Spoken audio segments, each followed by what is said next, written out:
সালের শেষের দিকে নির্বাচন অনুষ্ঠান হয়তো সম্ভব হবে।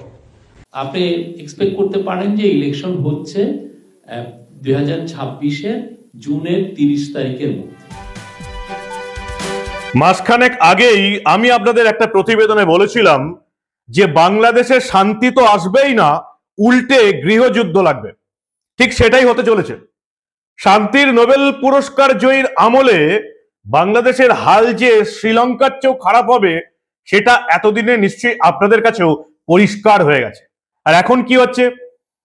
এখন মোহাম্মদ ইউনূসের অন্তর্বর্তীকালীন সরকারের হাত ধরে 6 মাসের মধ্যে বাংলাদেশের নির্বাচন হবার কথা ছিল, কিন্তু গদির লোভ, বড় লোভ, গদির লোভ কেউ সামলাতে পারে না। শান্তির নোবেল পুরস্কার জয়ী ও গদির লোভ সামলাতে পারছেন না। ফলে 6 মাস তো অনেক দূরের কথা, 6 মাস শুধু নয়, 1 বছর, 2025, 2026, আদৌ বাংলাদেশে সামনের 2 বছরের মধ্যে কোনো ভোট হবে কিনা সেটা নিয়েই সন্দেহ জেগে গেছে। আর এবার আরাকান আর্মি উল্টে বাঁশ দিচ্ছে। তারা মায়ানমার দখলের পাশাপাশি বাংলাদেশের অভ্যন্তরে কি কাণ্ডটাই ঘটাবে সেটাই এখন দেখার। সব মিলিয়ে ইউনূস সরকারের, ইউনূস চাচার লুঙ্গি খুলে যাচ্ছে, কিন্তু গদির লোভে তিনি যে কাজটা করতে যাচ্ছেন, বাংলাদেশে গৃহযুদ্ধ ছাড়া আর কিচ্ছু হবে না। কেন এ কথা বলছি সবটা শোনাবো আপনাদের, দেখাবো। এই প্রতিবেদন শেষ অবধি দেখুন। আমি মানব, দা নিউজ বাংলায় আপনাদের স্বাগত জানাচ্ছি। ভোট কবে হবে? হাসিনা সরকার, নির্বাচিত সরকারকে তো আমরা হটিয়ে দিলাম ছাত্র আন্দোলনের নামে আমেরিকার কাছ থেকে পয়সা খেয়ে।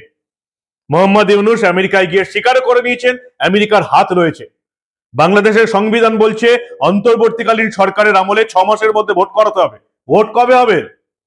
বিএনপি চাইছে ভোট করাতে এই মুহূর্তে, আওয়ামী লীগকে বাদ দিয়ে। জামাত চাইছে ভোট করাতে আওয়ামী লীগকে বাদ দিয়ে, কিন্তু ভোট কবে হবে? মোহাম্মদ ইউনূস এই মুহূর্তে খাতায় কলমে প্রধানমন্ত্রী এবং এই অন্তর্বর্তীকালীন সরকারের প্রধান উপদেষ্টা, বিশেষ উপদেষ্টা কি বলছেন বাংলাদেশের ভোট নিয়ে ভালো করে শুনুন এবং বোঝার চেষ্টা করুন। কেন ভোট হবে না সেটা তো আমি আপনাদের বলবোই, শুনুন ভালো করে। এর সঙ্গে যদি আমরা নির্বাচন প্রক্রিয়া আরো উন্নত করতে চাই, নির্বাচন সংস্কার কমিশনের সুপারিশমালা বাস্তবায়ন করতে চাই, তাহলে প্রয়োজনীয় সংস্কারের বিস্তৃতি ও গভীরতা অনুসারে নির্বাচন কমিশনকে সময় দিতে হবে।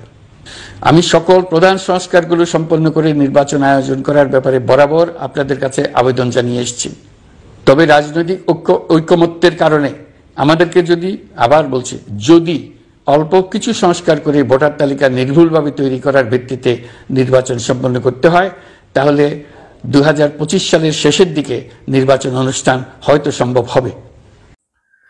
ইউনূস সাহেব বলছেন 25-এর শেষে বা 26-এর শুরুতে ভোট হতে পারে।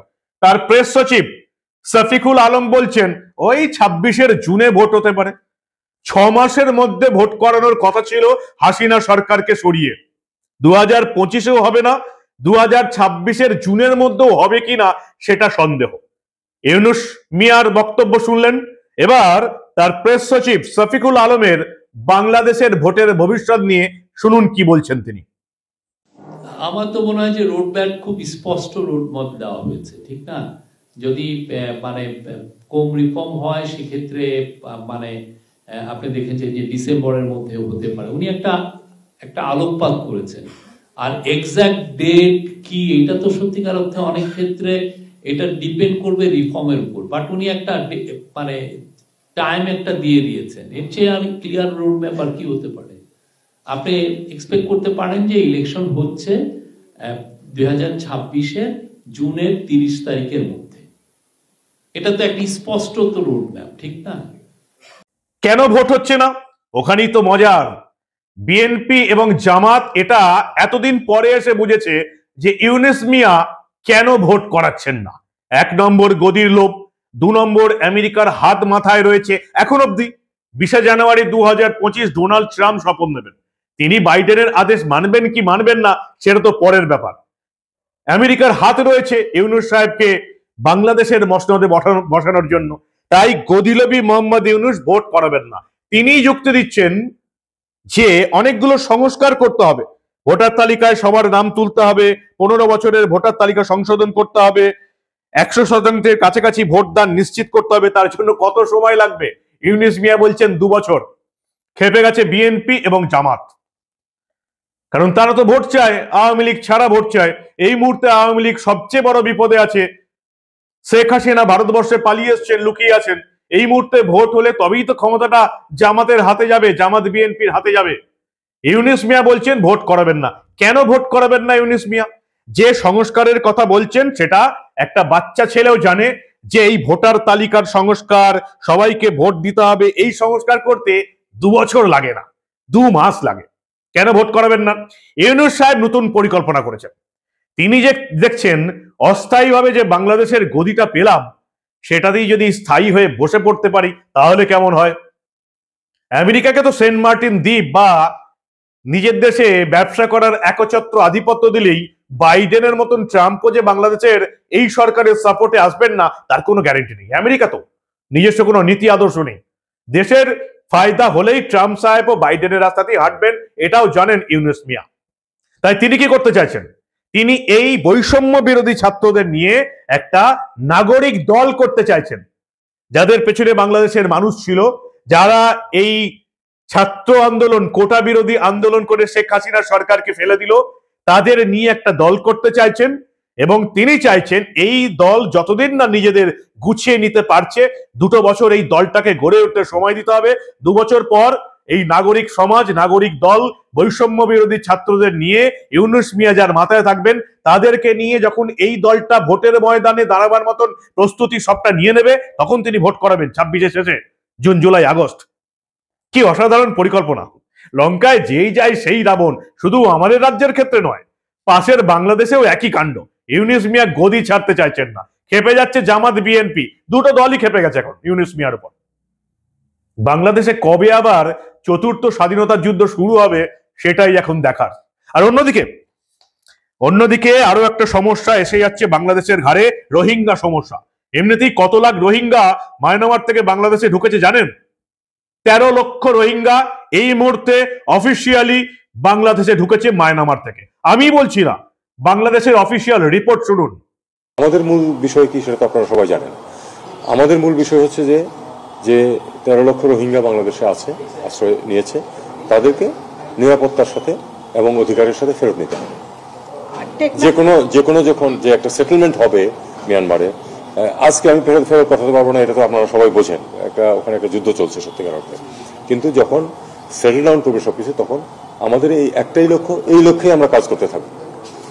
আরাকান আর্মি তাদের অবস্থা আরো শক্তপোক্ত মজবুত করেছে। যে কোনো মুহূর্তে মায়ানমারে জুনটা সরকারের পতন হবে এবং আরাকান আর্মি ক্ষমতা দখল করবে, এবং তারা হচ্ছে এই রোহিঙ্গা মুসলিমদের সবচেয়ে বড় শত্রু। ফলে আরাকান আর্মি যদি মায়ানমার দখল করে, তাহলে রোহিঙ্গা জঙ্গিরা যে ওখানে থাকতে পারবে না সেটা একেবারে পরিষ্কার, তারা বাংলাদেশে ঢুকবে। এটা একটা মাথা ব্যথা। অন্যদিকে আরাকান আর্মিকে কেন ভয় পাচ্ছে? কারণ আপনারা জানেন এই মায়ানমার সীমান্তের 3টি জেলা, বান্দরবন, রাঙামাটি এবং কক্সবাজার, একেবারে মায়ানমার সীমান্তের ঠিক পাশে। নাফ নদী, ওদিকে মায়ানমার, এদিকে বাংলাদেশ। এই 3টে জেলা, পার্বত্য চট্টগ্রাম যে আরাকান আর্মি দখল করে নেবে না তার কোনো গ্যারেন্টি নেই। বাংলাদেশের সঙ্গে মায়ানমারের 271 কিলোমিটার এরিয়া এই মুহূর্তে আরাকান আর্মির দখলে চলে গেছে। 3টে জেলা, বান্দরবন, রাঙামাটি, কক্সবাজার এবং পার্বত্য চট্টগ্রাম যে কোনো মুহূর্তে আরাকান আর্মি দখল করে নিতে পারে। এবং বাংলাদেশ জানে এর মধ্যে ঘরশত্রু বিভীষণও আছে। কাদের নাম উঠে এসছে? কুকি চীন বা কেএনএফ। এদের যে প্রধান, সেই পার্বত্য চট্টগ্রাম জনজাতি সমিতির যুব নেতা, যার নাম হচ্ছে নাথান বম। এই নাথান বম আমার ঢাকা বিশ্ববিদ্যালয়ের চারুকলার ছাত্র ছিলেন, পার্বত্য চট্টগ্রাম জনজাতি সমিতির যুব নেতা ছিলেন। মায়ানমারের আরাকান আর্মির সঙ্গে ঘনিষ্ঠ যোগাযোগ রয়েছে এই কেএনএফ বা কুকি চীন এই গোষ্ঠীটার, যারা এই মুহূর্তে আরাকান আর্মি যদি ওখানে ক্ষমতায় আসে, পার্বত্য চট্টগ্রাম দখল করে নিতে পারে বা নিজেরা এর ক্ষমতায় আসতে পারে, এমনটাও হতে পারে।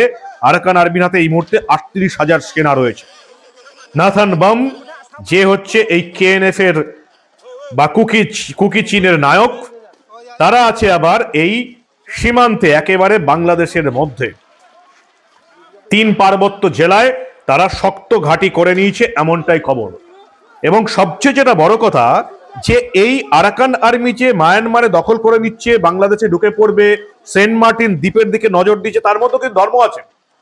এই আরাকান আর্মি এদের মধ্যে বেশিরভাগ আবার বৌদ্ধ ধর্মাবলম্বী। এরা রোহিঙ্গা মুসলিমদের পছন্দ করে না। এবং এরা এই যে বাংলাদেশের জামাত যারা ক্ষমতায় এখন আছে, হিন্দু এবং বৌদ্ধদের উপর অত্যাচার করছে, তাদেরকেও খুব একটা পছন্দ করে বলে মনে হয় না। ফলে এই বৌদ্ধ ধর্মাবলম্বী আরাকান আর্মি, তাদের হাতে যদি মায়ানমারে পুরো ক্ষমতা চলে যায়, যেটা আর 2-4 দিনের মধ্যে হতে চলেছে, ফলে বাংলাদেশ কিন্তু এই বৌদ্ধ ধর্মাবলম্বীদের হাত থেকে খুব একটা নিশ্চিত থাকতে পারবে বলে মনে হয় না। জুন্টা সরকারকে চীন সমর্থন করছে, কিন্তু তাতেও কিছু এসে যায় না। আরাকান আর্মি সব জায়গার ক্ষমতা দখল করে নিয়েছে, এমনটাই খবর। এবং উদ্বেগ যে আছে, যা মেনে নিচ্ছেন টেকনাফ উপজেলার নির্বাহী কর্মকর্তা শেখ এহসান উদ্দিন। তিনি বলছেন যে যেহেতু সীমান্তের ওপারে বিদ্রোহী আরাকান আর্মি দখলে গেছে, সেই জন্য আমরা সীমান্তে সতর্কতা বজায় রেখেছি। আরাকান আর্মির সঙ্গে আমাদের সম্পর্ক খুব একটা ভালো নয়, ওরা বৌদ্ধ ধর্মাবলম্বী। আমাদের বেশিরভাগটা আমাদের দেশে আছে জামাত বা বিএনপি, মুসলিম ধর্মের মানুষ। ফলে খুব একটা সোজা হবে না এই মুহূর্তে ইউনূস সাহেবের পক্ষে পুরোপুরি শান্তি বজায় রাখা। ভয় দেখিয়েছে পার্বত্য চট্টগ্রাম, যেখানে আবার আদিবাসীদের 6টা সশস্ত্র সংগঠন রয়েছে। এর মধ্যে সবচেয়ে শক্তি হচ্ছে জেএসএস, যার জন্ম হয়েছে রাঙামাটিতে, যাদের হাতে 50 থেকে 1 লক্ষ পর্যন্ত, 50,000 থেকে 1 লক্ষ পর্যন্ত সশস্ত্র যোদ্ধা রয়েছে। এরা আবার পার্বত্য চট্টগ্রামের স্বায়ত্ত শাসন চায়। এদিকে সাপোর্ট করছে আরাকান আর্মি। ফলে বুঝতেই পাচ্ছেন বাংলাদেশের অবস্থা কিন্তু একেবারে ঢিলে হয়ে যাচ্ছে, কারণ আরাকান আর্মির নজর আছে এই বান্দারবন জেলার উপর। এবং এই বান্দারবনের রুমা উপজেলার প্রশংসা সীমান্ত দিয়ে আরাকান আর্মি অলরেডি অনুপ্রবেশ করেছে, এমনটাই খবর রয়েছে ইউনূস প্রশাসন, যেটা দেখেও না দেখার ভান করে রয়ে যাচ্ছে। অন্যদিকে আরাকান আর্মি যদি ক্ষমতা দখল করে মায়ানমারে, তাহলে রোহিঙ্গা জঙ্গিরা যে বাংলাদেশে ভিড় করবে, সেটা আর বলার অপেক্ষা রাখে না। ফলে এখন মায়ানমার এখন সবচেয়ে বড় মাথা ব্যথা এই বাংলাদেশিদের কাছে, যারা 4 দিনে কলকাতা এবং বাংলা বিহার উড়িষ্যা দখল করতে আসছিল। অন্যদিকে বঙ্গোপসাগরে আবার 2টো সাবমেরিন রেখে দিয়েছে ভারত। এবং এখন যে অবস্থা, গোটা বাংলাদেশকে একেবারে কবজা করে রেখেছে ভারত, যাতে তারা অন্য কোনো জায়গা থেকে সাহায্য নিয়ে ট্যাফু না করতে পারে। আপাতত আরাকান আর্মির হাতেই এই বাংলাদেশে কি হবে তার ভাগ্য। এবং অন্যদিকে ইউনূসের এই গদি দখলের লোভ তাকে বিএনপি এবং জামাত 2টো দলেরই শত্রু করে তুলেছে। সবাই অপেক্ষা করে বসে আছে 2025-এর 20শে জানুয়ারি, যেদিন ডোনাল্ড ট্রাম্প শপথ নেবেন, আমেরিকার সিংহাসনে বসবেন, আমেরিকার প্রেসিডেন্ট হবেন। তারপরে যে খেলা ঘুরতে থাকবে, সেটা আর বলার অপেক্ষা রাখেন। এই হচ্ছে বাংলাদেশের আপডেট। আপাতত এই মূর্খ বেঈমানগুলো ভারতের বিরুদ্ধে বিষেধাগার করেই যাচ্ছে, কিন্তু তারা জানে তাদের আসল মাথা ব্যথা হচ্ছে মোহাম্মদ ইউনূস স্বয়ং এবং এখন আরাকান আর্মি। কি বলবেন আপনারা? আপনাদের মূল্যবান এবং গুরুত্বপূর্ণ মতামত জানান দা নিউজ বাংলার কমেন্ট সেকশনে। আর দেখতে থাকুন দা নিউজ বাংলা। আমরা আবার বাংলাদেশ, ভারত, মায়ানমার এই ধরনের আন্তর্জাতিক ক্ষেত্রে কোনো খবর চেপে রাখতে দেব না।